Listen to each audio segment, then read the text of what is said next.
At the family reunion, my name tag said second after Michael.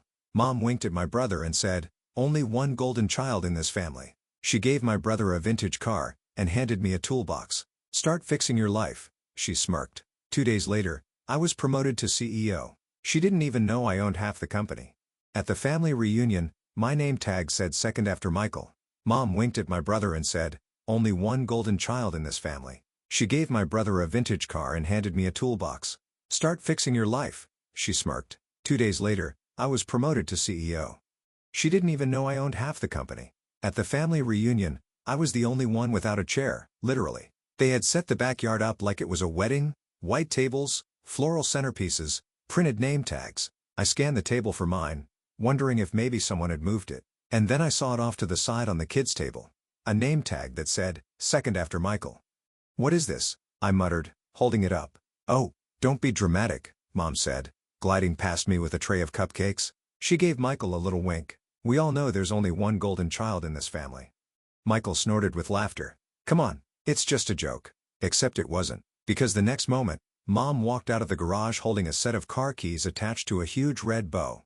"Michael," she announced, turning heads, "your surprise is waiting in the driveway." Everyone followed her out, oohing and clapping like he just won a Nobel Prize. I followed last, slower. In the driveway sat a fully restored 1969 Mustang, sleek and shining like something out of a showroom. "Your grandfather always wanted you to have this," Mom said, dabbing fake tears.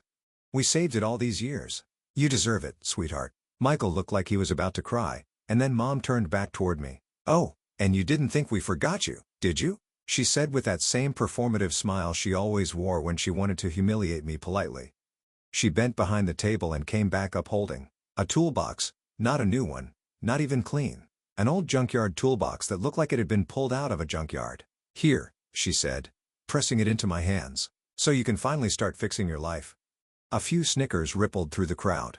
Aunt Mary Ann actually clapped. My cousin Tommy whispered something to his girlfriend, and they both looked at me like I was a stray dog. I swallowed hard and nodded. "Well, thanks." Mom grinned. "See? He gets it." They all laughed. Moved on. Michael popped the hood of his new car while everyone crowded around him. I stood there with that grimy toolbox in my hands, invisible. That night, I didn't go home. I went back to the office. Stayed there till 2 a.m. No one in my family has ever asked what I actually do. They think I'm some mid-level desk guy with a fancy title and no spine. Let them think that. 2 days later, I sat in the corner office on the top floor watching the boardroom fill up. The chair at the head of the table? That was mine now. What they didn't know, what Mom still doesn't know, is that the company that just made me CEO, I've owned half of it for 3 years. So, yeah, I got her message loud and clear. Now it's my turn to deliver mine. They've always treated me like a background character in Michael's movie. Growing up, it was obvious who the favorite was. Michael, the golden boy, the athlete, the charmer, the one who just needed time to find himself when he dropped out of college, twice. Me? I was the fallback, the mature one, the one who picked up the slack when things went wrong, who never needed help, and therefore never got it. It started small. "Can you help Michael out with his rent this month? Just until he finds a new job." That was year 1. By year 3, I was paying off Michael's car loan, credit card debt, and once, his dog's vet bill. Because apparently, even his golden retriever was more lovable than me. "Family helps each other," Mom would say sweetly over the phone. But what she really meant was, "You help Michael." Dad never said much. He just nodded while Michael drained the retirement fund dream by dream. And me? I was too proud to push back. I didn't want to look like the jealous brother, so I paid every month quietly. Even when Michael was out at bars networking. Even when he showed up in Gucci sneakers, he got on sale. Even when Mom bragged to the neighbors that Michael's working on a startup idea while conveniently forgetting who was footing his actual bills, they never asked what I did, never visited my apartment, never asked how I was managing. They just assumed I'd keep going. The breaking point started with a phone call at 11 p.m. "Hey," Michael said, casual as always. "You got a sec?" He only ever called for one reason. "I need a small favor," he added before I could answer. "Just a few thousand. My car broke down, and I've got a date this weekend. Well, 2, actually. Long story, and I'm kinda stranded. I'll pay you back eventually." I didn't say anything. "You still there?" he asked. "Yeah, just thinking," I replied. "Did Mom put you up to this?" A pause. He laughed. "What? No. But she did say you've been kind of moody lately. Everything okay, bro?" "Moody?" I'd sent him money for years, and now I was being called moody because I wasn't jumping to cover his Uber bills. That weekend, I stopped by my parents' house. Mom was sipping her tea, watching one of those interior design shows. She always said, "You'd like if you tried being creative for once." "You know Michael's under a lot of pressure," she said, before I even sat down. "From what?" I asked. "He doesn't have a job. He's exploring options," she snapped. "Not everyone's a workaholic like you." I laughed. "You mean like owning a company?" She blinked. "Oh, honey. We know you say you're important at work, but come on. Let's be honest. You're more stable." "Michael's the risk taker." She said that with a straight face. As if stability was a flaw. As if owning 49% of a fast-scaling tech firm was less valuable than Michael's half-finished podcast project. I stood up. "Let me guess," I said. "You want me to help him again?" "It's just a car payment," she shouted, suddenly defensive. "He needs it to get back on his feet. He's finally got an audition this week." "Audition?" He was 32. "What did Dad say?" I asked. "Your father agrees. And frankly, it's the least you can do after all we've sacrificed for you." "All they've sacrificed for me." I looked at her like she'd just slapped me. "What exactly did you sacrifice, Mom?" She hesitated. "We fed you, gave you a home, let you borrow our old car in college." I shook my head. "You sold me that car." She waved a hand. "Details." And that's when I realized something brutal and freeing all at once. They don't respect me. They only respect what I give them. That night, I checked my bank records. Just out of curiosity, in the past 5 years, I'd spent $86,000 on my brother and parents. Rent payments, credit cards, tuition fees for some course Michael dropped out of, birthday gifts, loans that were never returned. 86,000. And what did I get? A toolbox. A toolbox with rust on the handle and dust in every hinge. 2 days later, I was at a corporate retreat. I gave the keynote. I got promoted. Our COO took maternity leave, and I was next in line, CEO of the company I helped build from scratch. I didn't tell anyone in my family. Not yet. I wanted the moment to simmer. They still thought I worked in tech. Still thought I was some background guy in a cubicle. Let 'em laugh behind my back. Let 'em keep asking for help, thinking they're doing me a favor by letting me be useful. Because now? I had a plan, and it started with saying no. "You're being selfish," Mom hissed. "You can't just abandon your family." I stared at her across the dinner table, fork frozen halfway to my mouth. It was a casual Sunday dinner: roast chicken, mashed potatoes, green beans. But the air was loaded. I knew this moment would come. Michael sat across from me, arms crossed, playing the victim like he always did. Dad kept his eyes locked on his plate. Mom? She looked like she'd been rehearsing this speech in the mirror all week. I had just told them I wouldn't be helping anymore. No more loans. No more emergency car payments. No more paying Michael's rent because he blew his last paycheck on sneakers and networking drinks. And they didn't take it well. "You owe us," Mom said, as if repeating it would make it true. "We raised you. We supported you. And Michael's going through a tough time." "He's been going through a tough time for 10 years, I said calmly. "At what point does he grow up?" Michael scoffed. "You act like you're so much better." I looked straight at him. "I am." He slammed his hand on the table. "You selfish guy. You're broke," I said coldly. "Because you refuse to work a real job. You think you're entitled to other people's money just because you're Mom's favorite. Don't talk to your brother like that," Mom shouted, standing up now. "He's struggling." "He's spoiled," I snapped. "And you made him that way." Her face flushed. "We gave you everything." "No," I said, standing too. "You gave him everything. You gave me guilt, expectations, and bills." Dad finally looked up. "Let's all calm down." "No, let's not." I interrupted. "You want to talk about fairness? Let's do math." I pulled a piece of paper from my coat pocket and tossed it on the table. My voice didn't shake. My hands didn't tremble. I'd practiced this moment in my head 100 times.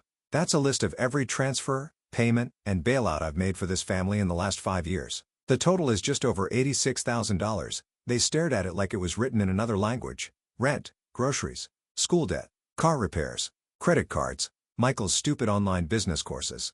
Every single one of them. Paid. By me. Michael's jaw tightened. "So what? You're rich now. That's nothing to you." "It's everything," I said. "Because while you were blowing through money like it grows on trees, I was building something real." He laughed. "What, your little coding job?" I leaned in, locked eyes with him, and smiled. "I'm CEO now." He stopped. "What?" Mom whispered. "I run the company. The one you all think is just a boring tech thing. I own half of it. And last week, we closed a funding round that puts our valuation at $40 million. Silence. Michael blinked. "You're lying." "Google it," I said. Look up the leadership page. My name's there. First line. Mom sat back down slowly, like her knees had buckled. You never told us, Dad muttered. No, I said, because I knew how you'd react. And I was right. Michael was red in the face now. So you're just gonna rub it in? Throw it in our faces? No, I said. I'm setting boundaries. Which, by the way, is what healthy people do. Mom's voice cracked. We're your family. No, I replied, you're users. You used me until I was dry. And when I finally said no, you called me selfish. Because you are. Michael snapped. You let me drown while you were out living like a king. You weren't drowning, I said, walking toward the door. You were floating on my back. And now you can learn to swim. Mom's voice turned sharp, panicked. If you walk out of here, don't come back. I turned at the door and gave her the calmest smile I'd ever mustered. I wasn't planning to. Then I walked out, and for the first time in years, the silence that followed felt like peace. I didn't look back after I walked out that night. No dramatic flinching. No second thoughts. I got in my car, started the engine, and let the GPS guide me home like I was escaping a fire. And in a way, I was. The next morning felt surreal. No messages. No missed calls. No guilt-laced voicemails. Just silence. It was beautiful. For the first time in years, I made breakfast without checking my phone for someone else's crisis. I played music loud, drank my coffee on the balcony, watched the city blink to life, and thought, this is what peace feels like. But peace in my family never lasts. By day 3, it began. First came the passive-aggressive text from Mom. I hope you're proud of yourself. Michael's devastated. Then Dad chimed in with something colder. Family isn't supposed to be transactional. And finally, Michael himself. You think you've won? You haven't. You'll see. I blocked all 3 because I wasn't interested in playing their game anymore. Instead, I focused on what mattered: work, growth, and rebuilding the version of myself that wasn't tied to their approval. And for a while, things were good. My assistant noticed I smiled more. My CFO said I looked 10 years younger. I went to the gym, booked a vacation to Barcelona, finally opened that savings account I'd been too busy funding Michael's life to even think about. But then came the letter. Not an email, not a text, a real handwritten letter shoved under my apartment door. It was from my Aunt Veronica, Mom's estranged sister. We hadn't spoken in years. She lived 2 states away and had cut off contact with the family after some old drama no one ever explained. I opened it with mild curiosity, expecting something weird or spiritual. Instead, I got this. You don't know the whole story. You were never supposed to. I saw what they did to your father's business after he got sick. I watched your mother give everything to Michael, and I mean everything. And I kept my mouth shut because I thought it wasn't my fight. But you deserve to know. Michael's been listed as co-owner of your parents' assets since he was 21. The house, the savings, even the land your grandfather left. They put it all in his name years ago. And guess what they told the rest of the family? That you refused to help, that you were selfish, that you abandoned them. They've been rewriting the story for years. You were never second after Michael. You were never in the race at all. I froze. Reread it twice. My stomach twisted into knots. All those years, all that money, and they've been setting him up to inherit everything behind my back? I didn't care about the property or the house or the inheritance. I cared that the entire time they were guilt-tripping me into paying Michael's bills, they had already handed him the kingdom. I was financing a prince with a crown I never knew existed. I called my lawyer and just like that, it all unraveled. He pulled property records, account statements, found joint ownerships I never knew existed, titles transferred quietly through back channels. Michael was technically a co-owner on 3 properties and had access to a family trust worth over $400,000. Money they told me didn't exist. Broke, they said. Hard times, they said. Help your brother out, they said. It was a scam. A long, slow, perfectly orchestrated con. I sat in my office that night, looking out at the skyline, feeling hollow. It wasn't just betrayal. It was systemic, built into the family structure. Brick by brick, lie by lie. And then came the phone call I never expected. Michael.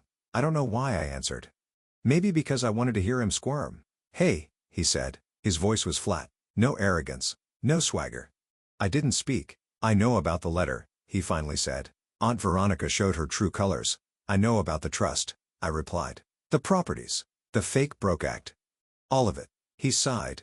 Look, it's not what you think. It's exactly what I think, I snapped. You let me pay your bills while you sat on a 6-figure cushion. Because they made me, he blurted. Okay, they said it was the only way I'd ever succeed. They said you were going to leave anyway, that you never cared about the family. And you believed that? I asked. He didn't answer. I laughed. cold and sharp.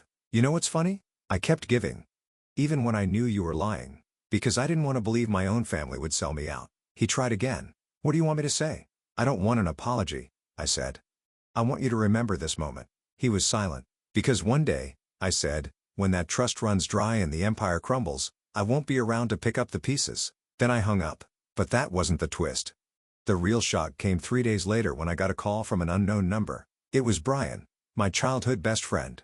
Dude, he said, panting into the phone, did you see the news? I pulled up the local paper. Headline: Family Trust under IRS investigation. Fraudulent activity alleged. Turns out Michael had dipped into the trust illegally, forged a few forms to accelerate access. Someone filed a tip anonymously. Not me, not Aunt Veronica. Someone else. They froze the assets. Michael's accounts were locked, the properties placed under audit, and just like that, the prince lost his crown. I smiled. Because sometimes, you don't need revenge. The truth does it for you. I used to think walking away from family meant failure. Now I know it's freedom. The day the IRS froze the family trust, I got exactly 0 calls from my parents. Not to explain, not to apologize, not even to deny it. They just went silent. Michael, on the other hand, blew up my phone. 32 missed calls in 2 days. Voicemails that range from furious to pitiful. You ruined my life. Please, just talk to mom and dad. Help us fix this. Fine. Be that way. But don't come crawling back when you're lonely. I laughed out loud at that one. Crawling back? They gutted me for years. Called me selfish, lazy, dramatic. While they bled me dry and crowned my brother as heir to an empire I never even knew existed. And now I was supposed to crawl back? Let them deal with it on their own mess they built. My life, on the other hand, had never been better. I moved into a penthouse apartment downtown with floor-to-ceiling windows and silence so rich it felt like luxury. I slept better, worked harder, spoke louder. I'd stopped flinching when people said family. And I started building something new. Real relationships, colleagues who respected me, friends who didn't keep score. And for the first time since childhood, a life that wasn't lived in the shadow of Michael's golden glow. But the universe wasn't done with me yet. One evening, I got an email. The subject line: you don't know me, but I owe you everything. It was from a woman named Claire. I didn't recognize the name, but her first line made me sit up. I'm Michael's ex. She explained everything. How they dated in secret for 2 years before Michael ghosted her the moment he got access to the trust. How he borrowed money from her, used her name to rent a place, and destroyed her credit. How he lied about working for my company, said he was in executive strategy at our firm. She thought it was true. Until she read the article. Until she saw my name as CEO. I thought you were just some jealous brother. That's how he painted you. But the truth hit me like a brick wall. I believed in him. I covered for him. I thought I loved him. Then came the line that sucker punched me. But while he used me, it was your name that helped me get back up. Turns out she'd applied to one of our company's sister startups after reading about us in the business section. They'd hired her. She was now thriving. You helped me without even knowing it, she wrote. And I just wanted to say thank you. You saved me from thinking I was crazy. You saved me from staying. I read her message 3 times, then sat back in my chair and stared at the city lights through my window. For the first time in my life, my name had weight. And it wasn't tied to sacrifice or survival or keeping the peace. It was tied to power, to choice, to decency. And that's when I understood something I wish someone had told me years ago. You don't owe anyone your peace just because they share your blood. You don't owe them silence when they lie. You don't owe them patience when they manipulate. You don't owe them your future when they've buried your past. You only owe yourself the chance to be free. The final nail came a week later. I received a legal letter from my parents' lawyer. A desperate attempt to mediate the situation and restore family harmony. It was filled with fake kindness and veiled threats. I wrote 2 words on the return envelope and mailed it back. Request denied. No signature. No letterhead. Just 2 words. They've taken enough. So where am I now? I'm standing in front of a new team of interns giving a speech about resilience. I tell them the real stuff about being underestimated, overlooked, used. And then I tell them how that's never the end of the story. That sometimes the fire you walk through is the same fire that burns down the bridge behind you, and that's okay. Some bridges need to burn. My family still talks, I've heard. And Veronica says they're playing the victim card hard. Michael was misled. We were manipulated by advisors. We didn't mean to leave you out. Funny how accountability only shows up when the money disappears. They're still circling, hoping I'll come back, that I'll save them. But I've already saved the one person who truly needed it, me.